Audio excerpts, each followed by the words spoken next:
Hello, welcome to an edition of Gareth Jones on Speed that was recorded in Milan in Italy.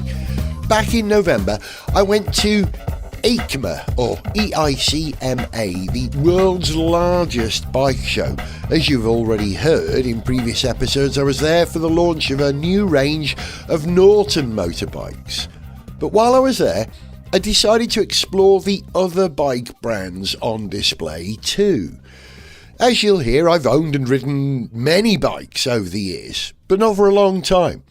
Like you, my interest in knowledge is chiefly in cars, so I thought it was a good opportunity to get a bit of a catch-up, to go on a journey and take you with me to see what's going on in the bike world, and to tell you a little bit about the bikes I used to own. There were lots of new and emerging brands at the show, and plenty of familiar names too. I'm standing on the Harley-Davidson stand at the moment, and I don't know the full range. The only three Harleys I know was is it called the Sportster, the Electroglide, and what's the other one? The Softail, of course. They've got a list of Harley bikes here: the Nightster, the Nightster Special, the Sportster S, the Softail, the Street Bob, the Sport Glide, the Fat Bob, of course, the Lowrider ST, another Fat Boy, the Heritage Classic, the Breakout, which looks like a lightweight thing compared to a lot of Harleys, and the Hydroglide, the Road King Special, the Road Glide, the Street Glide. They're going to run out of names, aren't they? The Ultra Limited, the Street Glide Ultra, the CVO Road Glide.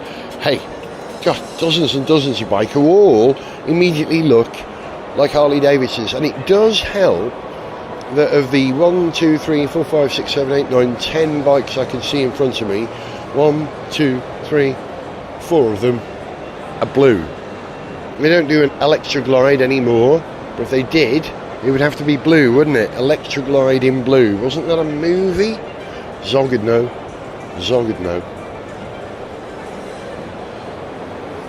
I'm standing on the Insta360 stand now. Insta360, of course, if you've got a motorbike, you might want to shoot yourself on that bike. The Insta360 allows that. They've got what look like fishing rod mounts, which can go on the rear of the frame, which can shoot you. You've got handlebar mounts, you can shoot your face. You've got camera mounts that point forward so you can see where you're going. That's the de facto bike camera at the moment, maybe even more so than a GoPro. Something else I've noticed, I don't know if it's because we're in Italy, or I don't know if it's because it's motorbikes, but there's something at this exhibition you just don't see at car shows so much these days, and that is glamorous, scantily dressed women draped over the bikes, having their pictures taken. That's interesting, you know. Emotion and attraction. That's one of the things about riding a motorbike, isn't it? It offers freedom and liberty.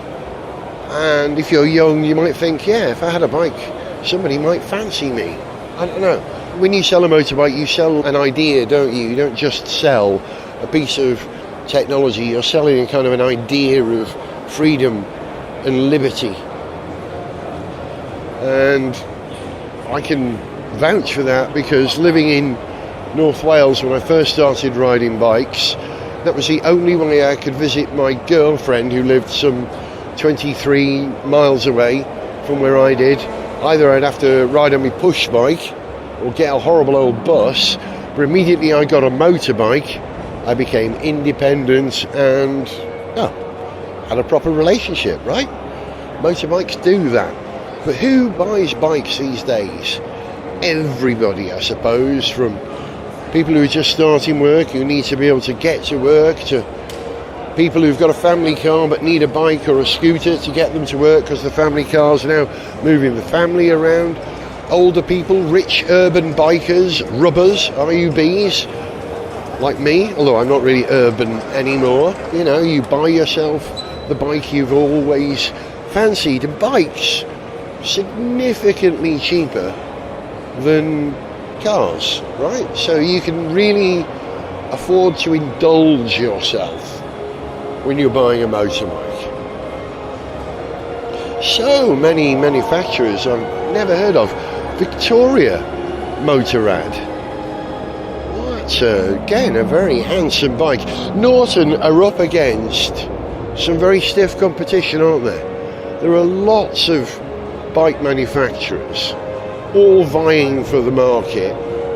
I've just seen a quad bike with a snowplow front on it. That was not something I was expecting. That's interesting. Handy if you live here. Oh, when we flew in yesterday, we came over mountain range in northern Italy, covered with snow, and then in the valleys, completely clear of snow and warm and verdant and sunny. Italy's beautiful. What a great place to ride a motorbike. Don't think I've ever ridden a motorbike in Italy. Ridden bikes in the UK, Europe, America. Never ridden. Have I ridden a bike in France? Yeah, I've ridden motorbikes in the Philippines. Ridden motorbikes in. Where was that? Boracay. No, not Boracay. That was the Philippines. Ridden motorbikes in. Hang on, it'll come to me. Malaysia. That's where we were. Malaysia. In absolutely violent thunderstorms, and a little Honda that I'd rented for the period I was there. Right, I think it's probably time I made my way over to the Norton stand and the TVS stand next door. Let's go and have a look at the TVS's, right? I'm going to go over there.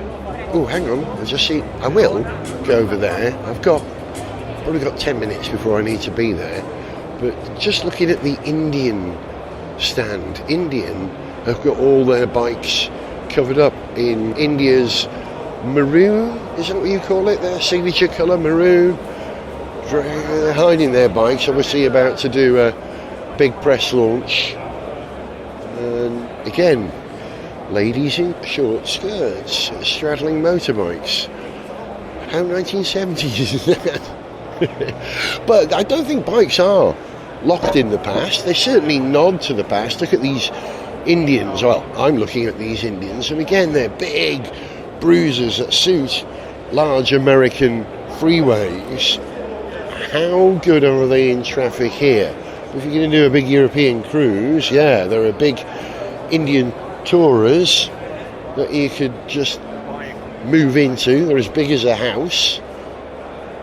Hey, while we're on the subject of Indian, I'm going to go over to the TVS stand and see some old friends. Well, new old friends. Gareth Jones on speed on two wheels. There's a bit of a buzz here at the TVS stand. Just looking at what they have on display. Let's take a walk through. They've got lots of bikes that have already been revealed. But there are 1, 2, 3, 4, 5, 6, 7, 8 or 9 bikes under silk wrap, which will be revealed in a moment. And there's a huge queue of press hovering around. Okay, what have we got here? We've got the TVS N-Torque 125 race, which is a urban scooter, and a far more domestic looking TVS iCube. Is that? No. I was just wondering if this is electric. I think it is. Okay, an electric scooter. No information about it. We've also got electric assisted bikes at TVS. Seem to build. Oh, on TVS, how do you recognise a TVS bike? Well, if it doesn't say TVS on it, it will have the picture or an icon of a stallion, a black but sometimes red stallion with a mane. Which is, a good thing. There are plenty of car manufacturers who use horses as their logo. The TVS Jupiter 125, another, a scooter in a white pearlescent finish. My Sora was pearlescent, but nowhere near as sparkly as this. I mean, the finish on Indian bikes is as good as any. Raider. This looks like a little 125. Let me see. Raider. TVS Raider. Yeah, a 125. Commuter bike, I suppose. Commuter bike. And down the side is a row of some of TVS's more competitive machines, you might say. The bike, the Sherco, that they ran at the Dakar last year, stars at the end, alongside my favourite, the TVS Apache 310 RR, which is also a BMW. This is the racing version here with the proper racing motor, and then the road-going version of the RR 310, which I rode successfully, I think, around the circuit in Bengaluru. And it's nice to see them here. They look the business, they really do. And we know how well engineered. There's a Ronin, there it is. I'll always be very fond of the Ronin now, because that was the first bike I rode after 25 years. And it was very, very easy to ride. Was it a 410cc, four-cylinder, not four-cylinder, four-stroke, single-cylinder. Oh, this Ronin is only a 250, this one. Cheeky. Seriously, if you're looking at buying bikes in Britain, and TVS do come to Britain, have a serious think about some of their bikes. I know I'm here as a guest of TVS/Norton, but serious, these are proper nice bikes. Looking at some of the TVS branded racing gear as well. Oh, there's a race suit, TVS racing race suit, exactly like the one I wore in Bengaluru. I feel part of the family now. I'm at a stand for a two-wheel manufacturer. I'm not going to say motorbike, I'm going to say two-wheel manufacturer called One Plus, who, of course, I've not heard of before. And I say two wheels, not motorbike, because what they've got on display here is a scooter, I suppose, and a sort of a paddock bike kind of scooter. You know, the kind of stand-up moped that we used to have as kids, scooters, that occasionally would have a seat. It's like one of those, but it's all rounded, and it's got the fattest tyres I have ever seen on any scooter. They must be 6 inches across, like fat little round things, almost spheres. Perforated discs, front and rear. They're electrically powered, and the battery pack appears to be beautifully hidden in the semicircular sculpted body, I suppose it is, frame, chassis of the thing. And it's really got my attention. They are beautifully minimalist. They really, really, really are. Okay, here's some of the specs. GPS, precise geo-locking. So you could buy a fleet of these and keep them within a predetermined area. For instance, if you were, I don't know, a golf course or something like that, you could have a fleet of these and stop people from riding off on them by geo-locking them. It's connected via 4G, it's got remote fleet management, controlled access, it's keyless and has a swappable battery and a detachable golf bag. Now that's the golf edition of the One Plus. There's like a tool carrier version as well. They seem to have a huge capacity to carry things out the back. And then the more sort of personal, leisure-oriented one-person Astrea, I think the company Astrea One Plus. Fascinating. Seriously, have a look at the pictures of them, because they are remarkable looking things, quite disarming, quite friendly and utterly, utterly modern.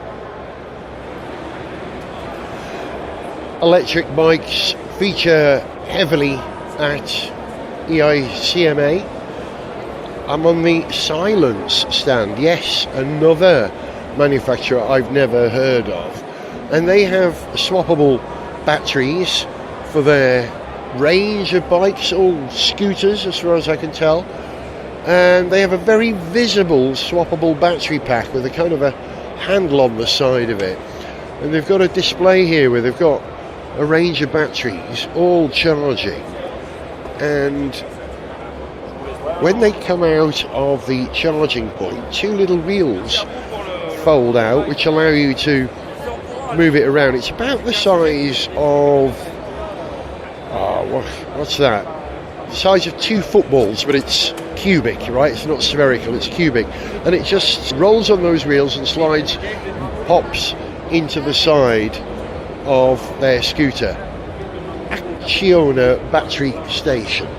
And all the bikes here from Silence, and one of their little what do you call those, kind of urban quadricycle, that's the word I'm looking for, they all rely on the same battery pack, apart from one bike, one scooter, which is a lot larger than the others. Trying to find its name, hold on, here it is. It's the Silence GT, of course, and it has two battery packs, one behind the other. So that's clearly got double the range or double the power of all the other bikes. On the next stand, Can-Am. Yes, another manufacturer I've never heard of. They've got electric bikes and internal combustion engine bikes on display. Are they internal combustion? Yes, they are. And they've got Rotax e-power drive. Fascinating. So Rotax, who are well known for producing internal combustion engines, also producing e-bikes now as well. No sign of an electric Norton at the moment, but that's not what Norton are about at the moment. Ooh, is this? Akrapovic. Okay, they don't make bikes, that's why I haven't heard of them. They are an exhaust and silencer manufacturer. They've got a range of bikes here, Ducatis, Suzuki's, Yamahas. Is that a BMW? Yeah. All wearing how do you say it? Akrapovic silencers. Very tiny they are as well. Interesting what technology they're using to allow their silencers to be so little and yet meet noise regulations, right? I'm now on the Infinite Machine stand. I've not heard of Infinite Machine before. They're a New York company who are experts in personal electric mobility, and the design of their bikes is extraordinary. Have you seen the movie Interstellar? There's a robot in that film who is chrome and completely cubic. It looks like a kind of Minecraft shaped robot. Well, these scooters remind me of that robot. They look like they've been drawn by a 10-year-old. If you asked a 10-year-old to draw a scooter with only straight lines, this is what they'd probably come up with. And it's very bluff fronted, very modern, very minimalist, very sharp angled, and again a new version of personal mobility thanks to the invention of the electric bike and scooter. Gareth Jones on speed! Okay, I've done a fair bit so far on bike manufacturers you've never heard of before, but now it's time to do the people that you've heard of. I'm on the Kawasaki stand. Now, full disclosure, I have been a Kawasaki rider more than any other bike. As you know, I've mentioned on the programme, I've owned a bunch of Kawasaki's in the past, and I just thought I'd come and see what Kawasaki are doing these days. And right at the front of their stand is the Z900 RS. Oh my gosh, in full retro colours.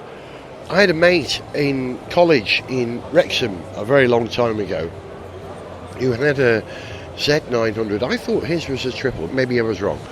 But one of the most terrifying experiences of my life was riding pillion with him around Wrexham in 1980.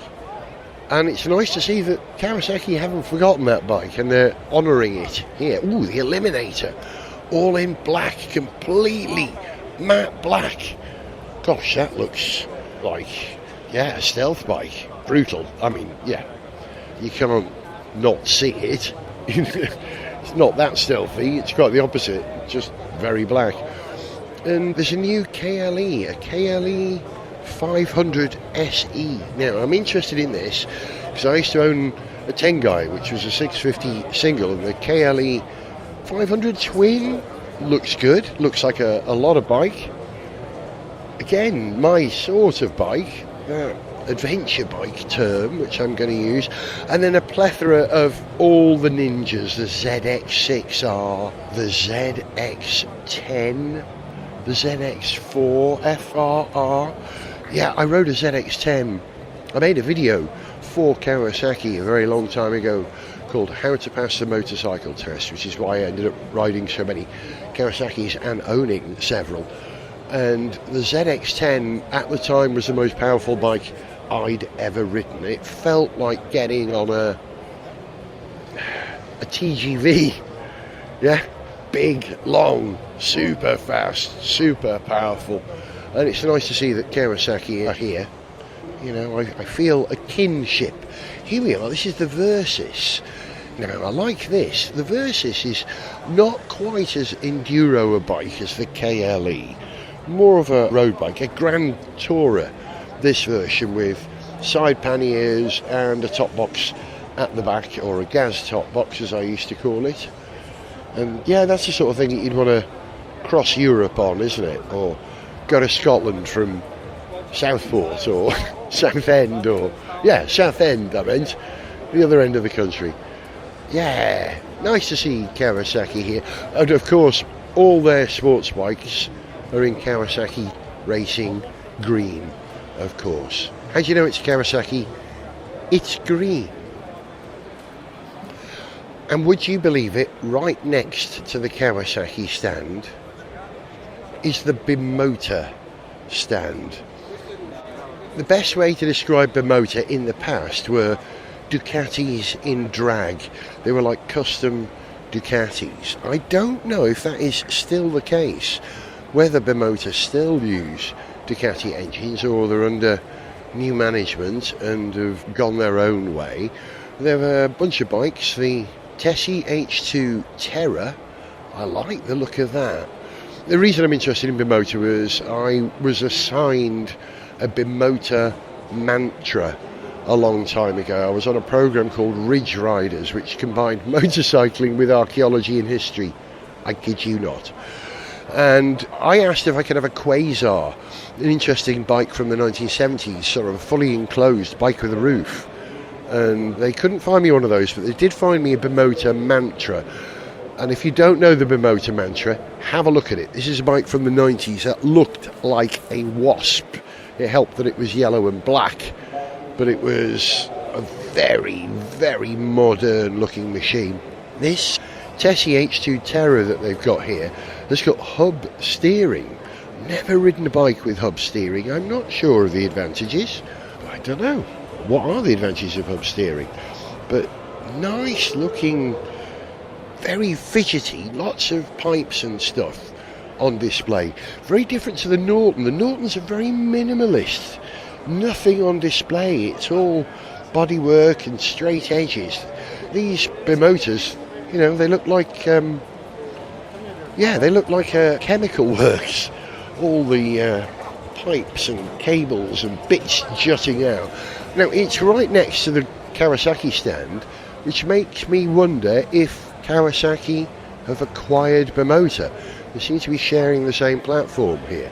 I'm going to look into this. I mean, I honestly don't know about the motor industry in terms of two wheels in the way that I know about the car industry, but I would imagine that it mimics what goes on in the car industry. You know, who would imagine that Citroën and Fiat and Jeep would all be under the same umbrella?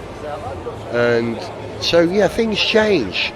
You know, Bimota, who are Bimota these days? I've wandered back onto the Kawasaki stand again, just to look at the Z650S. Again, lots of bits visible. A naked bike, this one. Do like a black bike, I have to admit. I am drawn towards a black bike. Don't know, maybe it's the ex-roadie in me. But I used to know the PR people at Kawasaki a long time ago, but it was such a long time ago. They've all retired now. But I'm still working.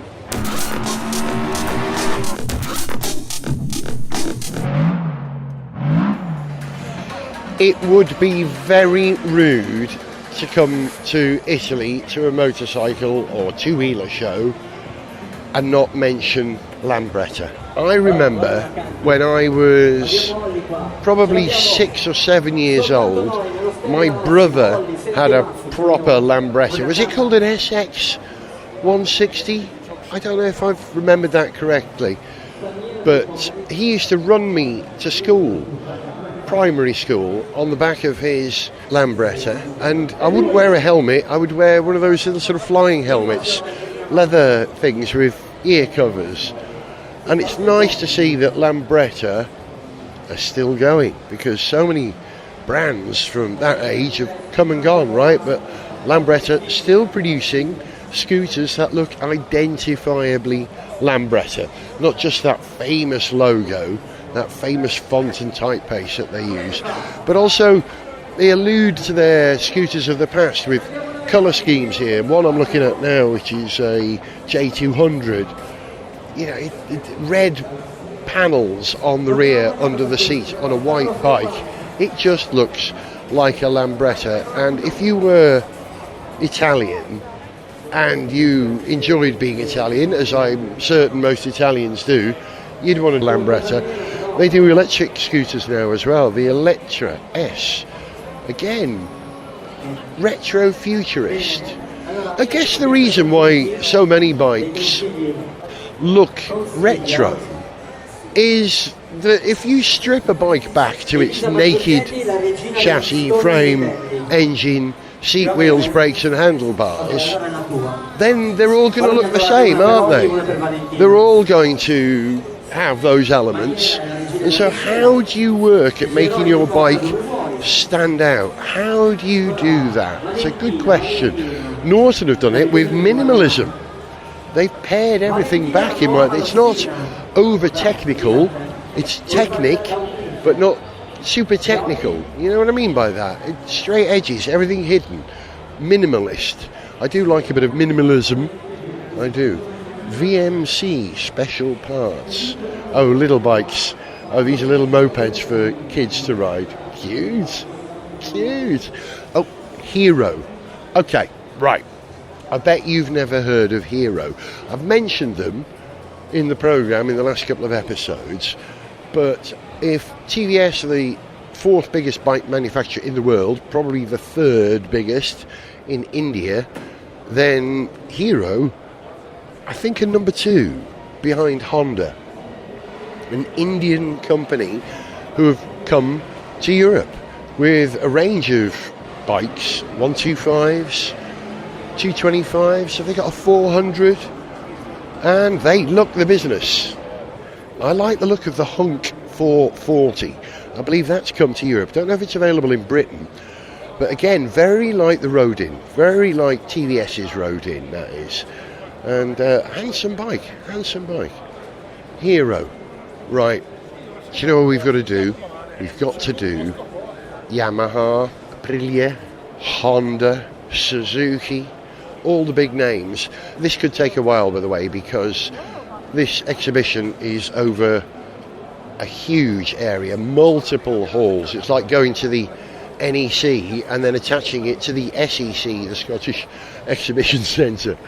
And the distance between the halls is about analogous to the distance from Birmingham to Glasgow.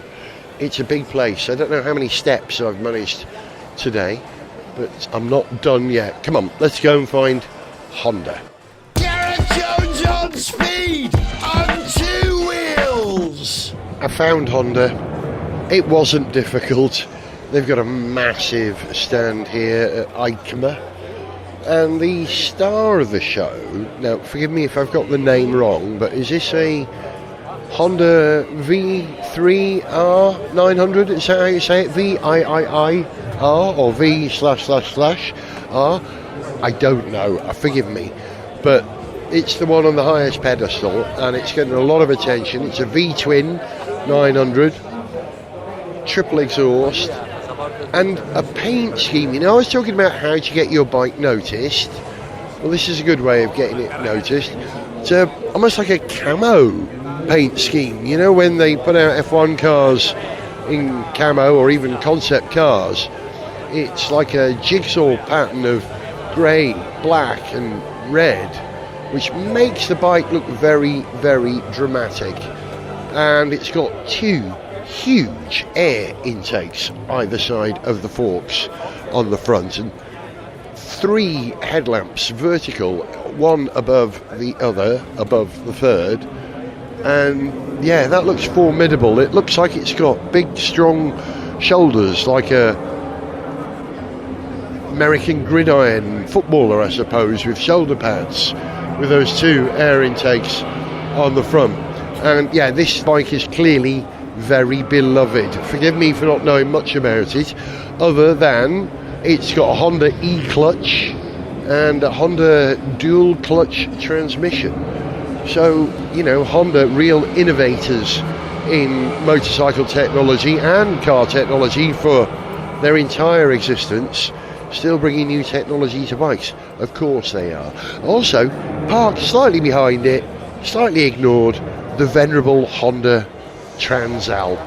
That was a bike that I aspired to own a long time ago, because it was a twin and my Tengai was a single and I wanted something a bit more refined. Nothing wrong with a big thumper, by the way. Boom, boom, boom. Big singles, big fan. But yeah, twins seem to be the optimum way to go for motorbikes. Always an Africa twin. Oh. Do you remember the Pacific Coast? Interesting Honda bike that had panniers built in to the rear bodywork of the bike. Yeah, I think it was called the Pacific Coast. It was a long time ago. Don't see one of those here, so clearly that idea didn't catch on. Hang on, there's a bike for me here. Is that a CB1000 GT? Is that what that is? Yes. Yeah, that looks... Yeah, that could mess things up for you. Handsome in grey. That's a lot of bike, right? You know, Norton are producing 1200cc bikes. Honda have got 1 litre bikes. And I don't know, the Harleys here, what are they, 1.5 litres, something like that, using modern money. That's an awful lot of bike, and if you can afford it, have it, mate. You have it. You want a little electric scooter, you have it. You want a big monster bike, you have that. Whatever makes you happy, because motorbikes are supposed to make you happy, and they do. I've stumbled across a name which is a blast from the past for me. There's a Fantic here.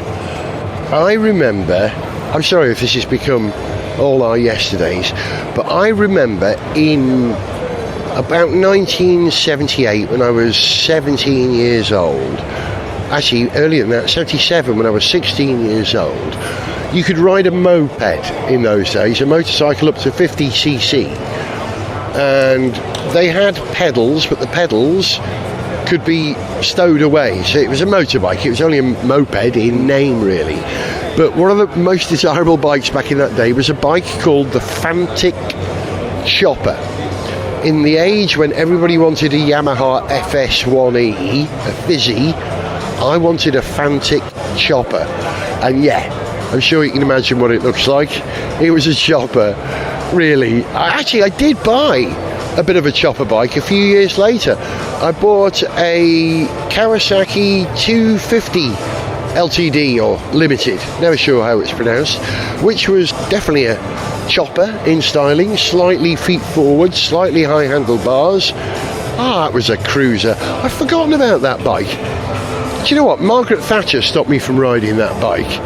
So when I moved to London, I came down with my 250 LTD, and By the time I got to London, within 12 months, the law had changed, because I was riding on L plates and I hadn't taken my motorcycle test at that point. And the law changed, restricting people to riding 125s at that point. So I couldn't ride my bike anymore. So I gave it to my brother.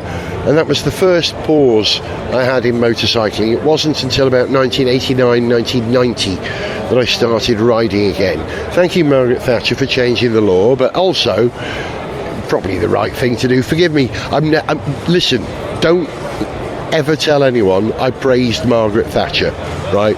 Because I won't. But that legislation did save an awful lot of lives, reducing the sort of performance of the sort of bikes that inexperienced people could ride, from a 250 down to a 125. Made a big difference. Promise you won't mention it to anyone that I said something nice about Thatcher.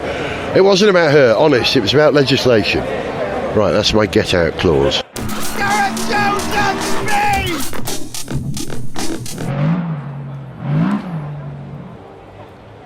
I've just stumbled across a place where scooters and cafe racers meet.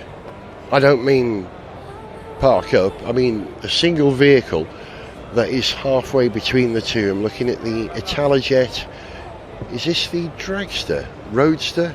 The Roadster's cool, but the Dragster got a very visible frame. It's got front swing arms, hub steering.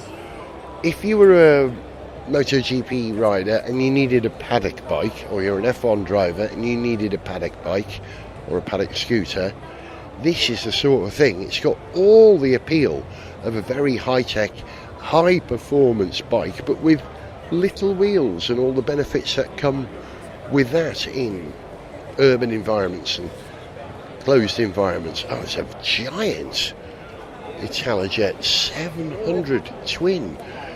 Yeah, it's starting to get much more like a motorbike than a scooter here, but of course it's all down to the size of the wheels, isn't it? You know, that's the key difference between a scooter and a motorbike. Wheel size. If it's got little wheels, it's a scooter. If it's got big wheels, it's a motorbike. Visiting the Ducati stand now, because there's a new Monster. The Ducati Monster, of course. This is the Monster Plus. And if you want to buy one, it starts at about 12,000 euros. That's about 10 or 11 grand. The depowered version is 11,000 euros, 11.8 thousand euros. And the Monster, what a great name, what a great bike. Who doesn't love a Ducati? You know, ownership of Ducati a long time ago was a very painful thing. They weren't the most reliable bikes in the world. Italian electricals, right? I know that from the Bimota Mantra. But of course, Ducati were acquired by Audi a number of years ago, and I'm sure that they've brought a great deal of Audi's Vorsprung Dirk motorcycle technique to the brand. And so a Ducati these days is a very different machine to the sort of thing that my generation will remember, even if it's got the same name, right? The Monster. Actually, there was a hypermotard here. You know, I was talking a moment ago about the differences between a motorcycle and a scooter being wheel size. Well, somewhere in between the two, you've got the hypermotard, haven't you? A 700 or thereabout cc high-performance bike with little wheels. A little lightweight. I do like the look of that. The hypermotard 698 mono. I think that would be a very useful, quick city bike, that. It's minimalist. Neat. Just looking at the knuckle protectors. A lot of bikes seem to have these days in front of the handbrake and the clutch, which is a good idea because it protects you from the wind. I had them on my Tengai, and I had heated handle grips as well, which I needed because I've got Raynaud syndrome, you know, that thing where all the blood vanishes from the middle finger of your hand and it goes black or blue. Pretty horrible. But something I noticed on the Nortons, that the handlebar protectors have also got the turn indicators on them and additional lighting. Now, I don't know if any other bike companies do that, but I thought it was quite a neat design detail on the Norton. Forgive me if someone else does do that and they're just doing the same, but I rather suspect it's something that they're going to flag up as a feature of Norton bikes. Maybe others too, though. There are multiple halls here, or pavilions, or whatever the Italian word is, padiglione, is that right? And each of the halls has one big player or a couple of big players in it. I've come to Hall 10 to look at Yamaha. I'm looking at the new R7 in iridescent Yamaha blue, and that's a nice bit of kit. But the main reason I've come here is to sort of pay homage to my very first motorbike, which was a Yamaha RS 125, a little wing ding ding ding two-stroke that I popped a hole in the piston going down Old Colwyn, a hill in Old Colwyn, back in 1978 when I was on my way back from seeing my girlfriend. And they, of course, don't do an RS 125 anymore. Do they still do an RD 125? I don't know. But looking at the 125s they have on display here, there's quite a nice little one called the XSR 125, which is a kind of retro mod.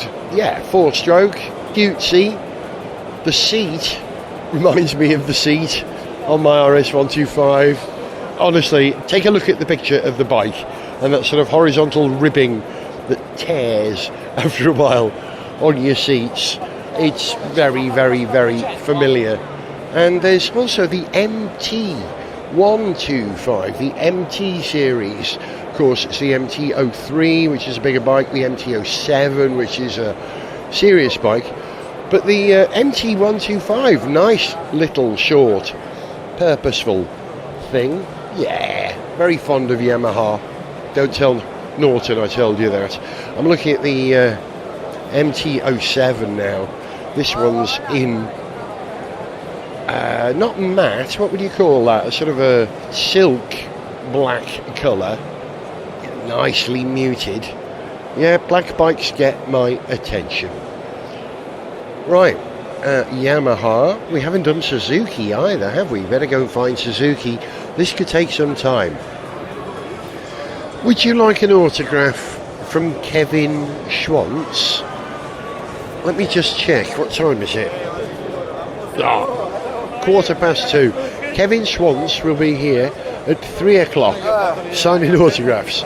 So if you are on the Suzuki stand at Milan, come and join me here. I'm looking at the Suzukis. I've never owned a Suzuki, but my great mate Bobby Troman, when I had my KMX 125, my little Kawasaki 125, he had a Suzuki TS 125, and we used to ride together around London. And of course, there are no more little two-stroke bikes here. The nearest thing I could find to the TS 125 on the Suzuki stand is the DRZ or DRZ 4SM, a little lightweight kind of scrambler, although this one's got slightly smaller wheels than you might expect, road tyres as well. And there's a DRZ 4S which is configured for off-road use as well, knobbly tyres and what have you. Yep, Suzuki still in there. I have to say their bikes look a little plain, if I'm honest. You know, they're handsome, but nothing outstanding here. Remember when I was in India, I was asking about motorcycles and who buys what in India when I was over there. And Suzuki just don't really appear in India at all. Why is that? I know they used to have a partnership with TVS Motor, and they used to build Suzukis. TVS used to build Suzukis for Suzuki in India, but not so many bikes anymore. Loads of cars, loads of Suzuki cars. Every other car was a Maruti Suzuki in India. Suzuki, of course, still doing well in the rest of the world, I'm certain of it. Nice to see Suzuki here. Right, we've done Kawasaki, we've done Honda, we've done Yamaha, we've done Suzuki. Who's left? Gareth Jones on speed.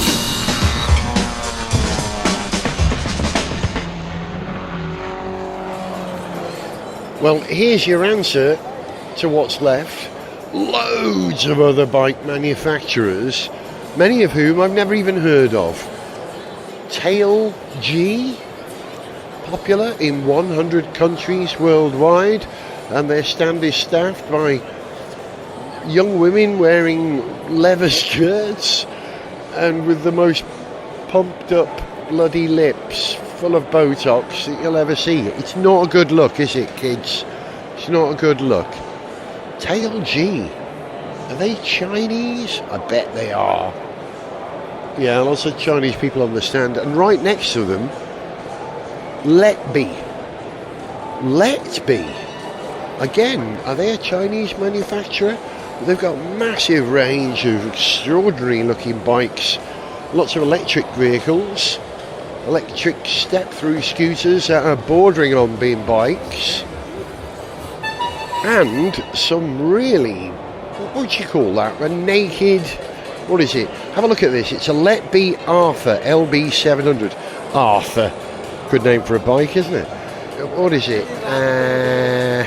Engine type, water cooling, inline, double cylinders. It's a twin, a 700 twin. Nice. Yeah.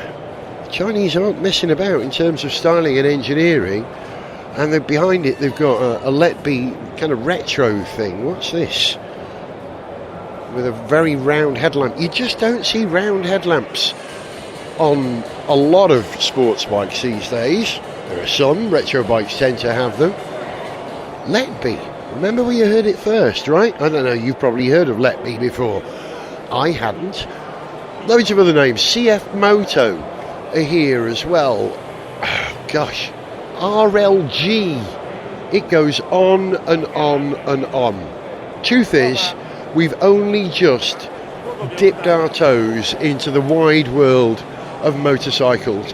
I hope you've enjoyed it. I hope, if you're a car fan, it's tickled your interest in motorbikes. Or that if you are already a motorbike fan, hope that you found this show interesting and informative.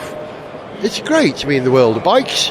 But yeah, that's it from me. Apologies for not getting to Morbidelli and Benelli and lots of other Italian motorbike brands. But I've been thinking, right, in the world of bikes, who stands proud? Well, Italy, obviously. Japan, obviously. Britain, of course. And now that Norton are back, we've got another proud British bike manufacturer making world-class bikes. Oh yeah, you could probably mention America and Germany as well. BMW have done plenty, and Harley Davidson are pretty good at building motorbikes as well, aren't they? But there you go. That's it from Gareth Jones on Speed on two wheels. Expect some more bike stuff over the next year or so. I've made a few contacts here, people who would like me to know more about their motorbike. So if I get that opportunity, it will be on the programme. But that's it from Milan. Ciao, Bella. Thank you very much for listening. And see you for another episode, or we get back to four wheels. See ya. If you enjoyed this show, then please like, share and subscribe. For information on how to contact the show, see pictures, read song lyrics, follow us on social media, or to sponsor this podcast, go to garethjones.tv. Gareth Jones on Speed is made in Wales by Whiz Bang. Gareth Jones on Speed!